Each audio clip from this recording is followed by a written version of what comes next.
India versus England ODI series में team India की हार का खामियाजा शुभमन गिल को भुगतना पड़ा है, क्योंकि हाल ही में जो ताज़ा आईसीसी ओडीआई रैंकिंग सामने आई है वहां पर शुभमन गिल दूसरे स्थान पर काबिज हैं और वहां पर उनके 801 पॉइंट्स हैं। लेकिन आपको जानकर हैरानी होगी, जब पहला ओडीआई मुकाबला खेला गया था जहां पर टीम इंडिया को जीत मिली थी और शुभमन गिल 80 रन बनाकर रिटायर्ड हर्ट होकर पवेलियन वापस लौट गए थे, तब वहां पर उनके 803 पॉइंट्स थे। लेकिन इसके बाद जब सेकंड और थर्ड ओडीआई बीता तो यहां पर शुभमन गिल को 2 पॉइंट्स गंवाने पड़े और इसके पीछे वजह है टीम इंडिया की हार, क्योंकि यहां पर सेकंड और थर्ड ओडीआई मुकाबला टीम इंडिया हार गई थी, जिसकी वजह से शुभमन गिल को 2 पॉइंट्स गंवाने पड़े और अब वो 801 पॉइंट्स के साथ दूसरे स्थान पर काबिज हैं।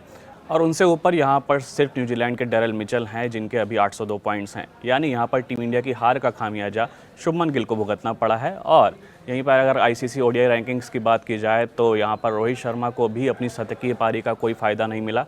थर्ड ओडीआई मुकाबले में लॉर्ड्स के मैदान पर पहले भारतीय बने रोहित शर्मा, जिन्होंने शतकीय पारी खेली, 138 रन बनाकर पवेलियन वापस लौटे थे। लेकिन इस पारी का कह सकते हैं फ़ायदा उनको ओडीआई रैंकिंग में नहीं मिला और यहाँ पर वो अभी भी चौथे स्थान पर काबिज हैं।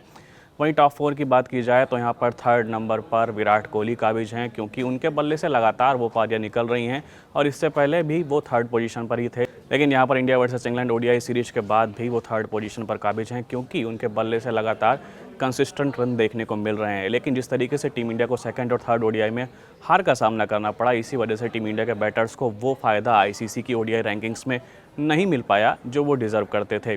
लेकिन यहाँ पर सबसे बड़ा नुकसान कप्तान शुभमन गिल को हुआ है, क्योंकि वही एक खिलाड़ी थे जो यहाँ पर India versus England ODI series में कंसिस्टेंट नजर आए। पहले मुकाबले में 80 रन की पारी खेली थी, क्रैम्प्स हो गए, रिटायर्ड हर्ट होकर पवेलियन वापस लौट गए थे।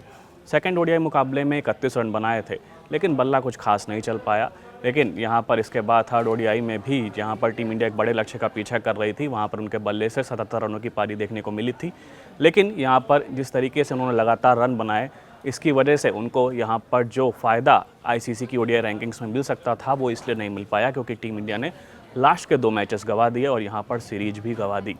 अब यहाँ पर शुभमन गिल आने वाले दिनों में देखते हैं, जिस तरीके से अगर उनके बल्ले से रन निकल रहे हैं, अगर वो इसी फॉर्म को लगातार कंटिन्यू कर पाते हैं तो वो आईसीसी ओडीआई रैंकिंग्स में नंबर 1 पोजीशन पर भी आ सकते हैं।